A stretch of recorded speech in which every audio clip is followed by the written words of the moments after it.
My son looked me in the eye at his front door and said, "Mom, I'm sorry, but tonight is just for immediate family." Then he stepped back inside and closed the door in my face. I was standing on his porch holding a casserole dish I'd made from scratch, wearing the blue blouse he'd always said was his favorite color on me. I stood there for what felt like a full minute before I understood that he wasn't coming back to the door. I drove home in the dark. I didn't leave a note, drive into my driveway and turned off the engine. Then I sat there for a long time. My name is Sandra Whitfield. I'm 63 years old. I worked as a registered nurse for 31 years at a hospital in Kitchener, Ontario, mostly in the cardiac unit. I retired 2 years ago, earlier than I'd planned because of my knees. I live alone in a semi-detached house on a quiet street, the same house I bought in 1998 when my son was 11 years old. I raised him here on my own after his father and I separated. I shoveled that driveway every winter by myself. I painted every room myself. I planted the garden in the backyard, the one my son used to run through barefoot every summer when he was small. I want to tell you what happened, not because I want sympathy. I've had enough time sitting with this to know sympathy isn't what I need. I want to tell you because I think a lot of you will recognize pieces of it. The slow draining, the way love can be used against you without you even seeing it happen. The way a mother can give everything she has to a child and still end up standing at his door in the dark, wondering where she went wrong. It starts, the way these things always do, with something that seems small. My son, I'll call him by his name, Joel, met his girlfriend in his late 20s. She was from a family in Oakville, a younger woman, very put together. She had opinions about everything. That's not a criticism. I have opinions too. But her opinions had a particular quality. They always seemed to end with Joel agreeing to something that cost me. The first time he asked me for money, he was 31.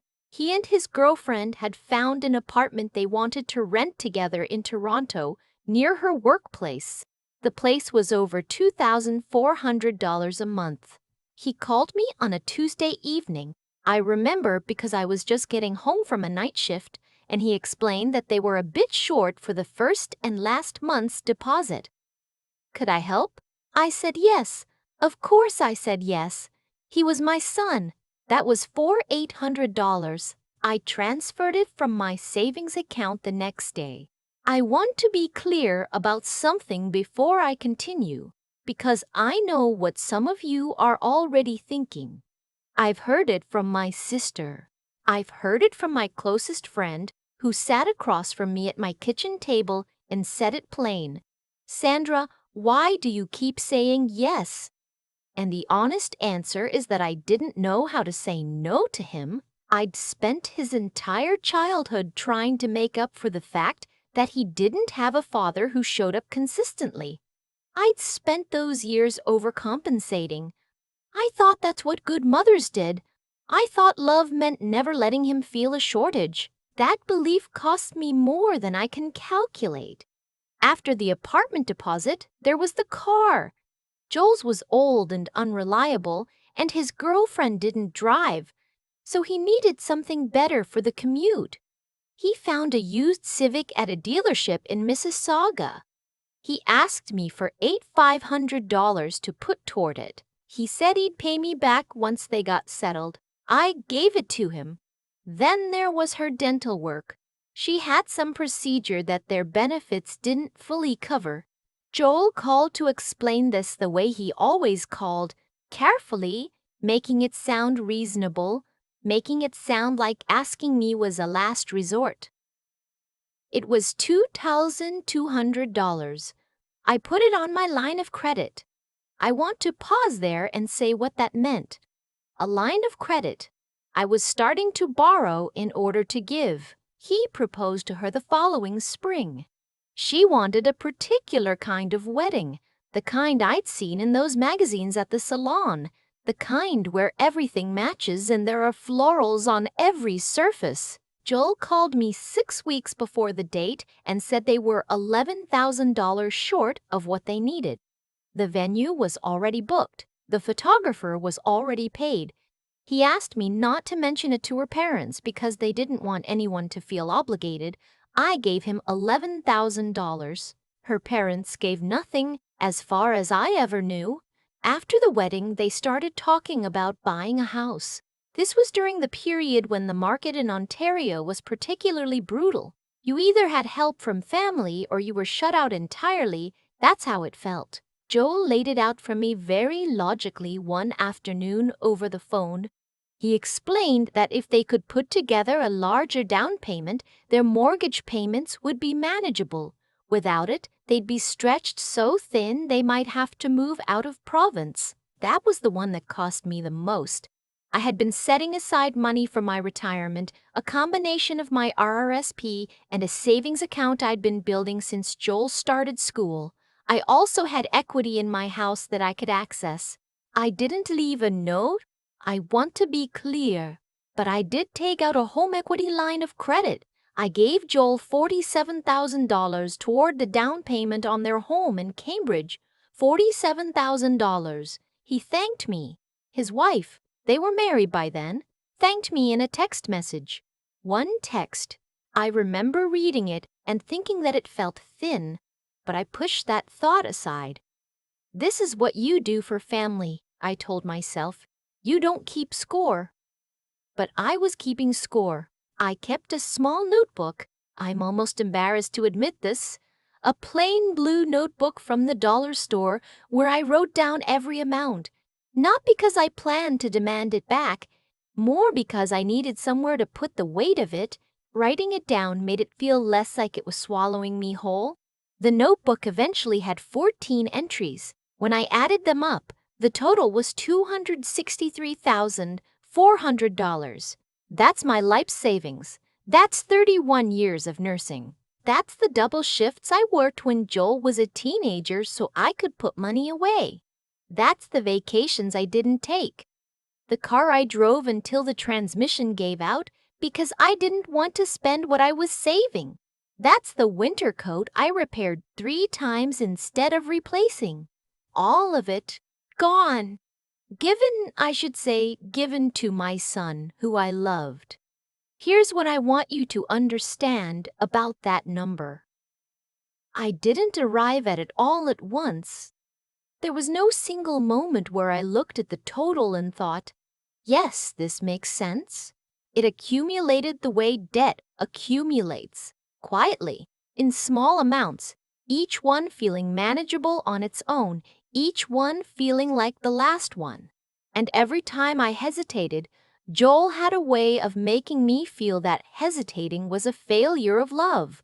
I wouldn't ask if I had any other option, Mom. That was his phrase. I heard it so many times. About 8 months before the night he closed the door in my face, I started feeling tired in a way I couldn't explain. I've been a nurse for 3 decades. I know my body. I know the difference between regular tired and wrong tired. I went to my doctor. She referred me to a specialist. The specialist ordered imaging. The results came back on a Thursday. Breast cancer, early stage, which the specialist said was good news, but that word, cancer, has a way of silencing everything around it. I sat in the parking lot of the medical building and read the paper she'd given me 3 times. The recommended treatment was a lumpectomy followed by radiation and possibly a course of oral medication. I went home and I opened my laptop and I looked at my accounts. And I understood, in a way I hadn't let myself understand before, what I had done. My savings account had $4,200 in it. My RRSP had been partially drawn down during a period when my hours were cut before I retired. My home equity line of credit had a balance of just over $40,000. My line of credit had a balance of $8,800. My credit card had a balance I was managing but not eliminating. I had nothing, not nothing in the dramatic sense. I had my house. I had my pension income, which covered my bills with a little left over each month. I wasn't destitute, but for the kind of unexpected costs that come with a health crisis, time off work if I'd still been working, co-pays, medications not covered under provincial health insurance, potential travel for treatment, the invisible costs of being sick, I had nothing saved. The buffer I had spent 31 years building was gone. I transferred to my son. I called Joel that evening. I told him about the diagnosis. I kept my voice steady. I explained what the doctor had said. There was a long pause on his end, and then he said, "Oh, Mom, that's scary." His wife said something in the background that I couldn't hear. He told me to keep him posted, that they'd be thinking of me, and then we said goodbye and hung up. He didn't ask if I needed anything. He didn't ask about my finances. He didn't mention the money. I sat with my phone in my hand for a long time after that call. I didn't hear from him for 11 days. Not a text, not a call. I was going through pre-surgery appointments, filling out paperwork, arranging my own rides to the hospital because I didn't have anyone nearby I felt comfortable asking. My sister lives in Halifax. My closest friend had just had her hip replaced and couldn't drive. I took the bus to 2 of my appointments. I'm 63 years old, and I took the city bus to pre-surgical consultations for cancer treatment. On the 12th day, Joel called. He didn't ask about the surgery date. He called to tell me that they were hosting a family dinner that Saturday. His wife's parents and her sister's family were all coming, and he wanted to know if I bring my potato soup, the one his grandmother used to make. He remembered I had the recipe. Something moved in me when he said that, something old. The part of me that still believed the door was open, that things could still be normal, that we were still a family in the ordinary sense. I said yes. I said I'd bring the soup. I spent most of Saturday making it. I use real stock, the kind you make yourself. I roasted the bones the night before. I was tired, the kind of tired that comes from being afraid and keeping it to yourself. But I made that soup because I wanted to show up for him. I wanted to believe that showing up would matter. I drove 40 minutes to their house in Cambridge. I parked on the street because the driveway was full. I could see lights on inside, could hear voices through the front window, could see the shapes of people moving around in the warmth. I walked up the front path, carrying the pot with oven mitts. Joel answered the door. He looked at me for a moment before he spoke. Something passed over his face that I still think about, not quite guilt, not quite discomfort, something in between. Then he said it. "Mom, I'm sorry. Tonight is really just for immediate family. It's her parents, her sister. I should have said something." "I didn't think you'd." He stopped. "I'm really sorry." I looked past him into the house. I could see his wife in the kitchen. She was laughing at something someone had said. She didn't look toward the door. I said, "I made the soup you asked for." He said, "I know. I'm sorry, Mom." I handed him the pot. I don't know why I did that. Habit, maybe. The instinct of a woman who has spent her life making sure other people were taken care of, even when she wasn't. I handed him the pot and I turned around and I walked back to my car. Nobody came to the door after me. I drove home in the dark, the way I told you at the beginning. And that night, after I sat in the driveway for as long as I needed to, I went inside and I opened that blue notebook. I sat at my kitchen table until nearly midnight. When I finally closed the notebook, something had shifted, not in a dramatic way, not a sudden breaking, more like the last thing I'd been holding on to quietly let go. I had spent so many years believing that if I kept giving, kept showing up, kept making the soup and saying yes, and pushing my own needs to the side, Eventually, the love would come back around in a way I could feel. That night, I understood it wasn't coming. The following Monday, I called a lawyer, a family law lawyer I found through a referral from a colleague. I explained the situation as factually as I could. I told her about the $263,400. I told her about the entries in the notebook, the dates, the amounts, and that many of them had been communicated via text or email. I'd kept all of that, not strategically, just out of habit. I told her about the verbal agreements to repay. She listened carefully. Then she said that some of the transfers, particularly the larger ones with documented communication about repayment, could potentially be pursued. She was careful not to make promises, but she said it was worth looking at more closely. I also stopped all automatic payments I'd been making toward their mortgage. I had, at one point, set up a recurring transfer of $600 a month to help with their costs, something I'd done quietly without being asked, because I wanted them to be stable. I canceled that the same Monday. I didn't table in Mississauga with a cup of tea the dinner. He asked how I was feeling. He asked about the surgery date. I told him it was scheduled. He said he'd try to come if he could get the day off. He did not mention the dinner. He did not mention the soup. He did not mention the money. I didn't either. Not yet. My surgery was on a Tuesday. He did not come. He sent a text at 7 p.m. that evening. After the surgery, after recovery, after I'd been driven home by a neighbor who'd insisted on helping, that said, "Thinking of you today, Mom. Hope it went okay." 3 kisses at the end. I read that message and felt something settle into place permanently. 2 days later, Joel called again. His wife's car needed unexpected repairs. They were short that month.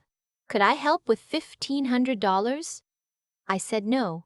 There was a silence so long I thought the call had dropped. Then he said, "Mom?" I said, "I heard you." I said no. He said he didn't understand. He said things had been tight. He said he thought I always wanted to help. He said it in that particular tone. Not angry yet, more confused, as if my saying no was a system error, something that didn't compute. I said, "Joel, I don't have anything left to give you. Not because I'm punishing you, because there's genuinely nothing there." He asked what I meant. I told him. Not everything, not all at once, but I told him the total. I told him I had given him and his wife $263,400 over the course of our relationship. I told him I'd done it because I loved him and because I hadn't known how to say no and because I'd made a mistake that took me too long to see clearly. I told him that I had cancer, that I had just had surgery 2 days ago, that I had taken the bus to medical appointments, that I had no buffer, and that I was done pretending that was acceptable. He was quiet for a long time. Then he said, "I didn't know it added up to that much." I believe that was true. I think he genuinely hadn't been counting. That was the cruelest part in some ways. Not that he'd taken it maliciously, but that he'd taken it carelessly. Without counting, he came to the house 3 days later, alone without his wife. He sat at my kitchen table, the same one where I'd sat with that notebook, and he cried. He said he was sorry. He said he hadn't seen it. He said the dinner, the door, the soup. He said he'd known it was wrong, but he'd let her make the decisions about the guest list, and he hadn't pushed back, and he was sorry. I let him say it. I didn't tell him it was okay because it wasn't. I didn't tell him it didn't matter because it did. I told him that I loved him. I told him that was not in question and would never be in question. But I also told him that love without respect isn't something I was willing to keep accepting. Not anymore. I told him about the lawyer, not to threaten him. I want to be clear about that, but because I believed he deserved to understand the full picture of what had happened, he needed to know that what he'd done had legal dimensions, not just emotional ones. He went pale when I said that. He asked what I was planning to do. I said I hadn't decided yet. That was true. I'm still in the process of deciding. What I have decided is this: I will not cancel those legal consultations. I will not restart the $600 monthly transfers. I will not be the backup plan for their lifestyle choices. I am 63 years old. I am recovering from cancer treatment, and whatever years I have left belong to me. Joel is making an effort. I will say that. He calls more than he used to. He came to one of my radiation follow-up appointments and sat in the waiting room for 2 hours without being asked to. His wife sent a real card, mailed with a stamp that said she was sorry for how things had gone. I didn't know it's happening in their marriage behind closed doors, and it's not my business to know.